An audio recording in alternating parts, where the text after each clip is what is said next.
Promote a culture of inclusion, supercharge your communication, and unleash the full potential of your teams and leaders with the Inclusive Handbook collection from the Diversity Movement. As part of the collection, I wrote the Inclusive Leadership Handbook with Kurt Merriweather to empower leaders with tools needed to cultivate a culture that fosters creativity, innovation, and employee engagement. Through strategies, exercises, and self-reflection, leaders at all levels can enhance their effectiveness. Learn more at thediversitymovement.com/store. Use code HOL at checkout for 25% of your first order. DEI budgets are under attack, but the goals haven't changed. Whether you're looking to increase your DEI knowledge, expand your market reach, or gain a competitive advantage in business, we have the solution. TDM Library is your single source for expert-curated DEI resources, strategies, and solutions, all designed to help you transform your workplace culture and be a more effective contributor. For $9.99 per month, you get access to our searchable subscription-based digital library. There, you'll find articles, practical how-to guidebooks, podcasts, award-winning microvideos, and more than 700 Q&As, designed to help DEI practitioners, thought leaders, and executives create a more inclusive workplace. Whether you prefer to listen, watch, or read, we have the resources for you. TDM Library goes beyond the basics to dive deep into topics such as inclusive language, the business case for DEI, talent acquisition, and C-suite engagement. For less than the price of a sandwich, you get access to our library of more than 1,000 pieces of original, expert-curated DEI content. Join today and get your first 30 days free.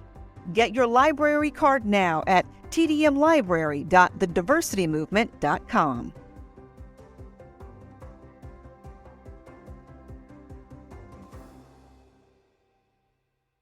Hey everyone, this is Jason Gillikin, producer of the Donald Thompson podcast and CEO of Earfluence. Real quick before we get to the show today, this interview with David Gardner was recorded in front of a live audience at American Underground in Durham, North Carolina, kind of like a fireside chat, right before the world shut down due to COVID-19. This was a unique opportunity to hear from 7-time entrepreneur turned angel investor turned venture capitalist David Gardner, and he talked about why he started the Co-Founders Capital Funds, why he wrote the book The Startup Hats, which is now an audiobook produced by us at Earfluence, and why he invests in the entrepreneurs rather than the ideas. Amazing insight from one of the best investors in the nation, and we'll be sure to put on more of these types of events when we're allowed to meet again. But for now, here's Donald Thompson's fireside chat with David Gardner. You can't stop me, nothing's gonna stand in my way. Really more comfortable in not asking any questions of him right up front because it felt like we were friends. And so as we talk for a little bit today, the book is amazing in its simplicity for how it talks about growing your business. So without anything further, I'd like to welcome Mr. David Gardner.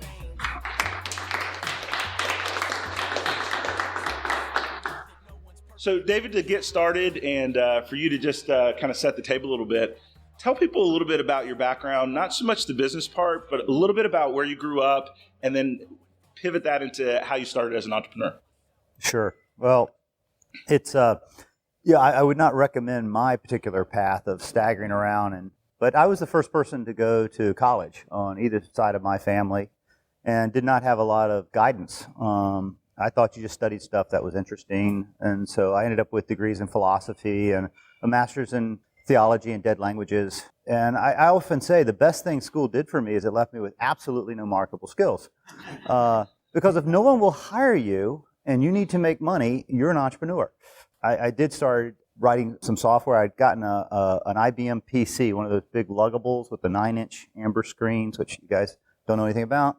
But it weighed, I think, 42 pounds. That's awesome. And so when you carried it to the library, that was your workout for the day. It was But I started writing some software for people and building and assembling some computers. I couldn't afford a computer, so I ordered parts and kind of assembled my own. And other people said, "Hey, would you do that for me? That's a lot cheaper than buying, off the shelf." And so back in those days, when you would build the computers, you put in a network, you wrote the software, you trained the staff, you wrote the training manual, and you did the support calls. That was the IBM model of a solution.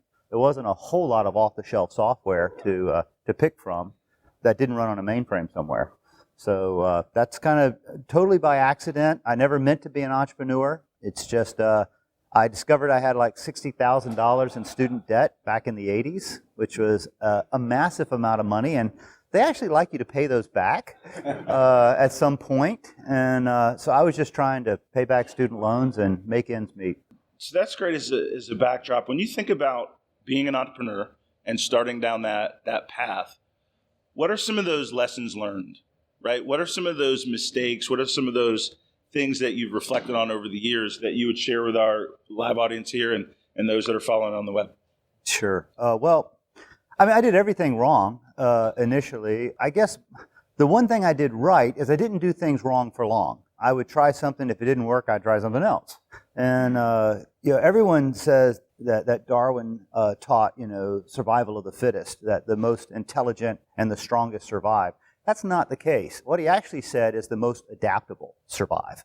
And I think that's really true in startups, is that you've got to have a plan. You know it's not right, but you always got to have a plan. And you execute on that plan. And you be honest to what you're getting back, the feedback that you're getting, the metrics that you're getting. You adapt that plan, rinse and repeat, go back at it. And eventually you're gonna figure it out. That's why in the investing world, we invest in jockeys, not horses. And what that means is a bad idea and a great entrepreneur will make you a lot more money than the other way around. So we want people who move quickly and systematically, rinse and repeat, and have that process. And they have a confidence, not the confidence that they're always right, but the confidence in the process that they are executing on will lead to the right results eventually. Oh, that's really powerful. Let me seize on the component of the jockey metaphor. How do you determine that when you're meeting people? Because when you're evaluating a business, you're looking at financials, you're looking at the product market fit, all those different things. But you describe the most important thing is the qualities of the entrepreneur. How do you do due diligence on that entrepreneurial spirit? Well, the fastest way to learn is just lose a lot of money by investing in the wrong people. And then you learn, you go, oh, wow, don't do that again. You learn to do background checks. You learn not to invest in someone with a bad credit score. If they can't manage their own money, they certainly can't manage a company. You learn to look for certain things. And this is there's a lot of art and science to investing. We certainly run the numbers and do market sizing and model the business and, all of that. But there's also a lot of art to it. We want entrepreneurs that are articulate. Can they articulate the message? If they talk for 2 minutes and I still have no clue what they do, they're probably not going to make you money. I want entrepreneurs that are pushing me.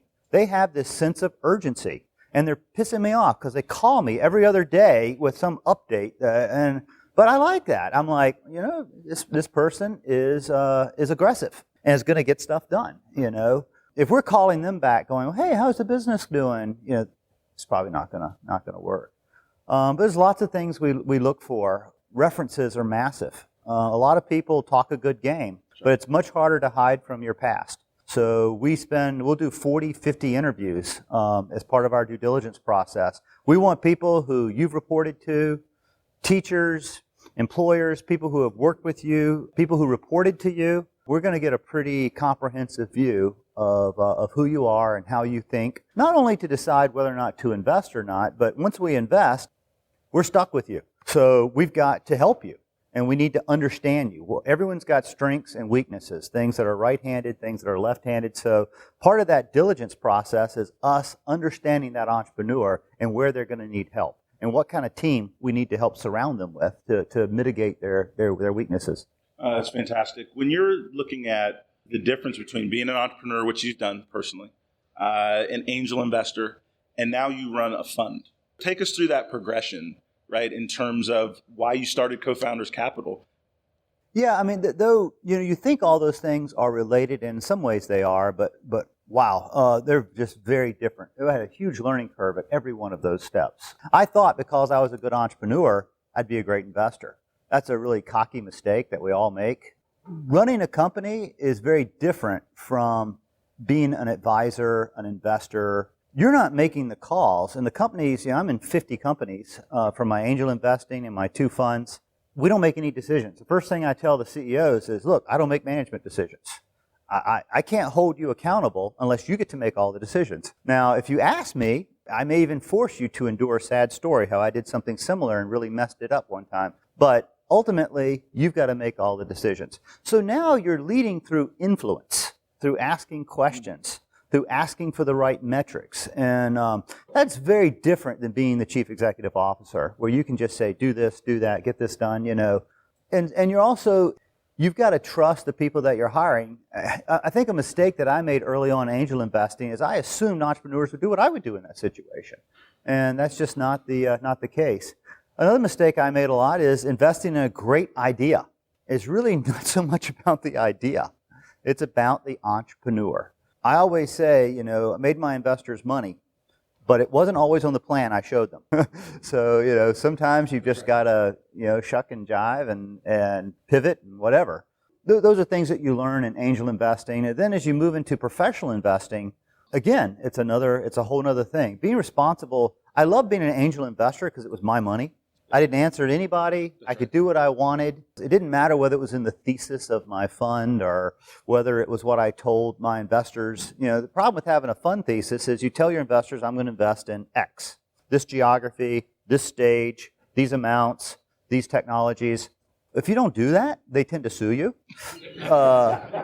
So, you know, Lawsuits are bad for business. so you've got to, there's reporting requirements, and you're looking at, oh gosh, how much money am I going to need to protect these two companies, and are we going to produce, what if this company's off plan? Do I have enough capital reserves? Am I overexposed in this area? So there's this higher level of portfolio management. Yep. And I'm really lucky that I have some fun mentors, Alex Osadensky and Scott Albert, who teaches in it now, but and they've had, you know, they have decades of fund experience. They are just great at advising me on how to manage the fund and what proper ratios are for doing things, and so they've really helped me avoid a lot of the mistakes, I think, of you know, your first couple of funds. Yeah, that's pretty powerful. And one of the things that I would just echo is you'll find the most successful people are still very open to feedback and seek out advisors. And it's amazing, even in my limited experience as an angel, how many people feel like they have all the answers and they're just going to do it that way. Here's David, a very, very successful entrepreneur investor, and he still has mentors and is in that listening mode as well as that coaching mode, which is really, really powerful. Let's pivot to the book, Startup Hats. You condense your knowledge, right, into a book. Why did you do that? Where did the idea come from to take the time to put it on paper, and now it's going to be on audio, and now it's digital? But where did that the genesis of that book come from? You know, I started writing, I was putting together some notes to help entrepreneurs that I was working with. And at the time, I invested in Filter Easy and Validic here and a couple of Archive Social. Yep, I had just invested in some of those companies. And I was spending a lot of time saying the same thing over and over. And I was like, you know, I should just write this down, you know. And so I started writing down and giving them 18, 20 pages of stuff. And then eventually it just kept getting bigger and bigger. And I said, I should just make this into a book. And then I found myself saying, hey, you got to put on your banker hat here. Oh, you got to put on your sales manager hat here. Yeah. And I kept using that hat analogy when I was talking to entrepreneurs. And so I said, you know what, this is, you know, that could be, every one of these hats could be the chapter of a startup book. I kind of took things that I had learned as an entrepreneur and some lessons from some of the companies that I had invested in, yep, and tried to make that very, very readable. It's not a finance degree kind of book, because I don't have a finance degree or an MBA or anything. But it's a book from the School of Hard Knocks on how to think and how to go about starting a company. And each of the problem with being an entrepreneur is you have to do everything reasonably well. You don't have to be an expert in anything, but you got to be able to do a little finance. You got to be able to do a little sales. You got to be able to manage. You got to be able to recruit. You know, so all of these are hats that you have to wear reasonably well, because there ain't anybody else. It's just you. And you've got to wear that hat long enough to get things going to where you can hire someone who's a lot better at that than you are and bring them into your organization. And so that's why I thought the hats was a good metaphor for a startup book. And I echo that. It's a great, easy read, but the nuggets are things that you can apply tomorrow. And those are the kind of books as a business leader that I like, because if I have to think too heavy about the subject matter, I'm probably not going to apply it tomorrow. And in that economy of now, we need information and knowledge that we can fix a problem we have in the next hour or the next day. And so from that standpoint, I'm a super fan of the book. When you look at Co-Founders Capital, talk about your fund thesis for a minute. And then also, this is the second fund. So just talk about that transition and the size, and maybe one or two success stories that you care to elaborate on if you can. Sure. Well, when I started doing angel investing, I was in a bunch of companies, and one of the hardest things, well, I started off not investing. I started off just being a free mentor to startup companies. You know, after the seventh company, my wife really wanted me to retire. And by the way, retirement's not everything it's cracked up to be. You know, you think you enjoy your hobbies and your leisure. You enjoy those things because you don't get to do them often. You enjoy those things because they're special. And you feel like you deserve it when you worked hard and you go home and you get to play a game on the Xbox or do something, you know, that you love. If you do that all the time, you're not going to like it anymore. And so the Chinese curse, be careful what you wish for, you may get it, is very valid. What you need is something that you're excited about, that gets you up in the morning. You need some challenge, something that could go either way, and you've got to live by your wits and figure out how to make it go this way and not that way. That's what I think makes life interesting. And you got to have a purpose. Someone asked me the other day, what do I fear? I said, the only thing I fear really is irrelevance. You know, I want to always feel relevant. And then when I do have leisure time, I feel good about it because I've earned it. So anyway, just a life lesson there that you probably won't understand until you know, so many things people tell you, and then like until you're there, you don't get it. But I was just helping the kids. I was working a lot at NC State with some of the entrepreneurs out of there. What I discovered is, you know, I could help them with their plans and their fundraising decks and all that, but getting money was tough. Even the angel groups around here, you're lucky to get $100,000 out of any of the angel groups in North Carolina, and that's just, how do you start a company on $100,000? That's really tough, especially if you've got a 6-8 month R&D cycle writing software or something. That's right. So I realized that the thing that they needed help with was getting capital together, and I was like, well, I have capital. Maybe I should. And I spent a lot of time working with these guys, so maybe I should do some investing. Gotcha. So kind of reluctantly, I started putting some money into these startups, and they were doing well. The problem with putting money in a startup is then you have to protect your investment. So you're really in then, and you've got to help them with any crisis that comes up. And you're only running out of money in a startup if you're doing really well or not doing really well. And so it's a lot of fundraising. After a while, I said I should pool other people's money. Other people wanted to invest because my first 3 or 4 investments did really well, and other people wanted to invest with me. And so I remember things that I told entrepreneurs, like when you're looking for investors or putting a board together, always get more than capital. If you're parting with equity, always get more than money. You want someone who not only has money, they also have industry expertise, big Rolodex. They can be an advisor to you or bring credibility to what you're doing. And so I said, I should take my own advice. I should put together a group of investors that are CEOs, influential people in the startup community. And because if I take a little of their money along with mine, I get more than their money. Now they've got to protect that investment. So when I call them up and ask them to help this company with their marketing strategy or with, hey, can you make some introductions to some other, hospital systems, they're willing to do that because they have a vested interest now in my success, which means they have a vested interest in the success of our portfolio companies. Yep. So it was all an evil strategy to get mind share more so than money out of those early investors. So I talked to my fund mentors, and they said, David, we just want you to know it's really hard to raise a fund. It takes on average 2 years. You're going to have hundreds of meetings, and your first fund is probably going to be $3 to $4 million. And it'll take at least 2 years. Well, in 30 days, I had a couple of dozen meetings and raised $12 million. So I stopped taking money. I was like, hey, this is a seed fund. I don't need any more money than that. That's a lot of money for seed investing, because you don't want to have more than 15 to 18 kind of investments, and that's about all you can manage in a fund. Gotcha. So we deployed that capital and learned a lot. The problem that we ran into is investing's kind of been a moving target over the last, 5 to 7 years.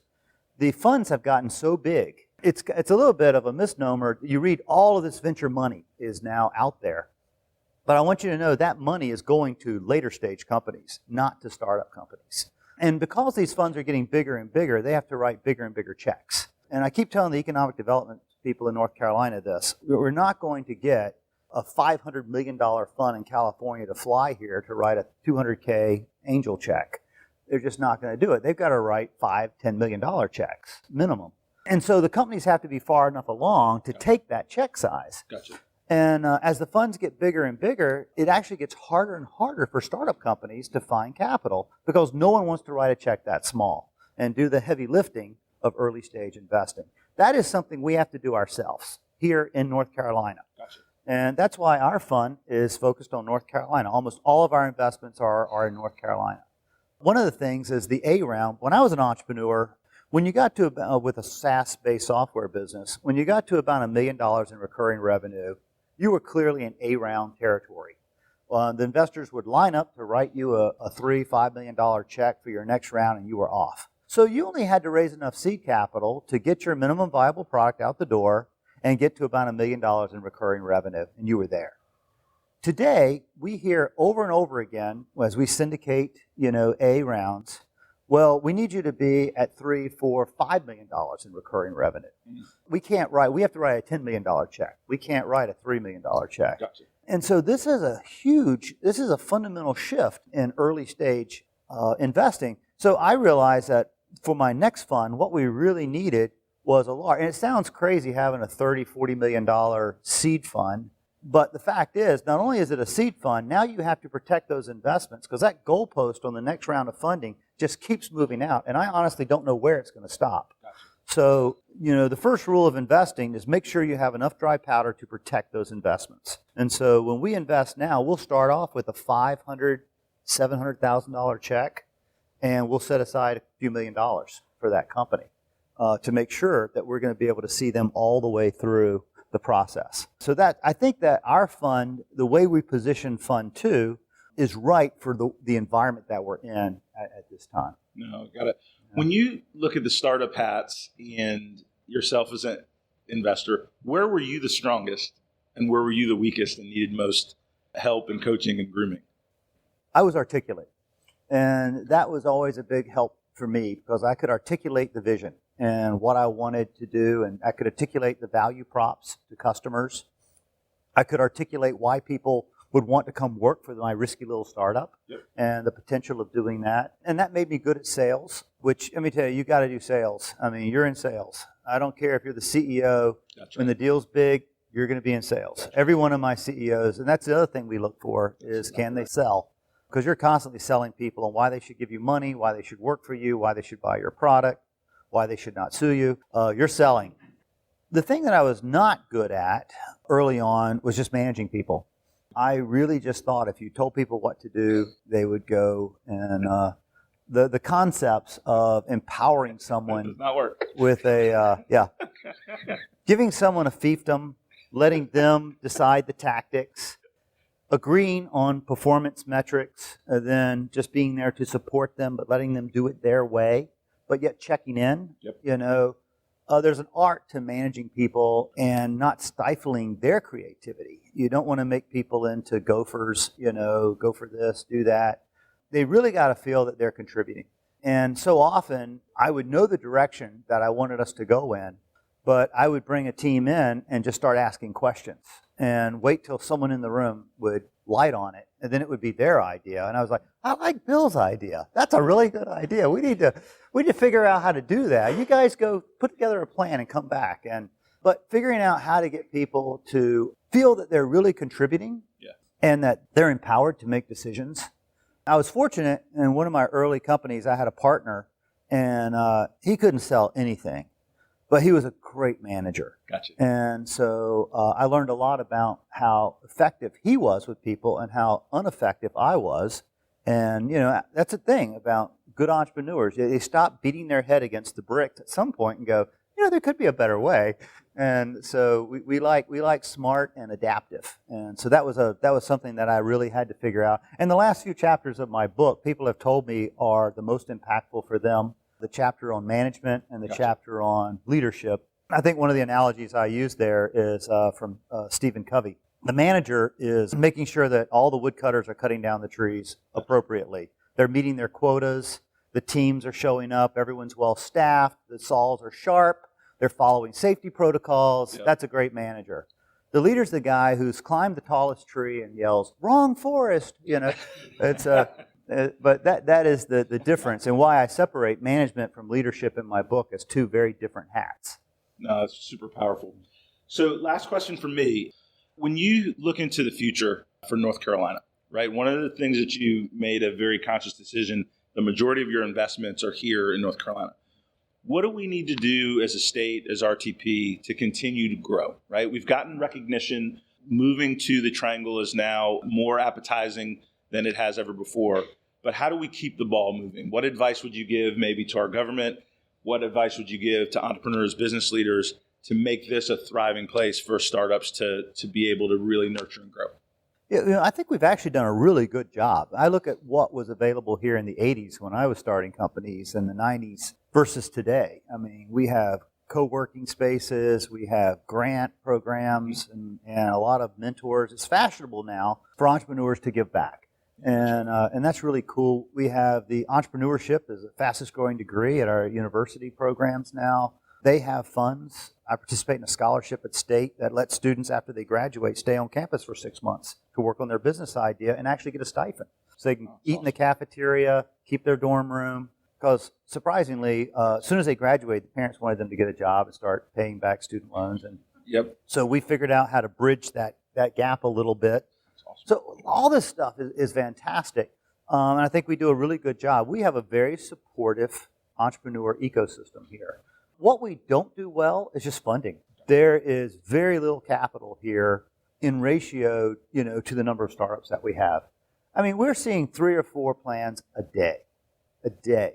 And we are one of the few, maybe even the only venture fund in North Carolina that will write a pre-revenue term sheet. Angel groups are great, but in North Carolina, they typically don't have enough money to fund a company. And so they like to follow.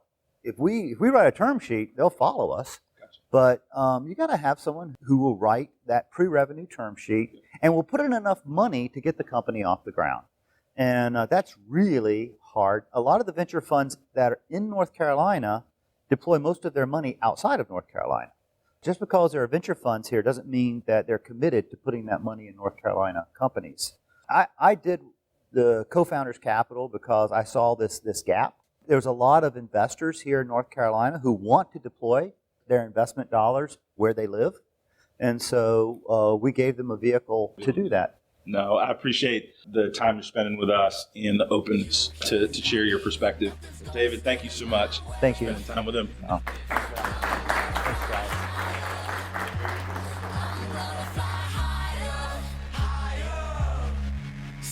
All right, that was Donald Thompson and David Gardner. David talked about his book, The Startup Hats, Master the Many Roles of the Entrepreneur. That book is available in paperback, on Audible for 1 credit, or even on Kindle. Check out the show notes for a link. And one last thing before we go, if you like the show, give it a rating and review wherever you get your podcasts, and be sure to share it on LinkedIn, Twitter, Facebook, Instagram, wherever you do your social media thing. Until next time, I'm Jason Gillikin, and you've been listening to the Donald Thompson Podcast.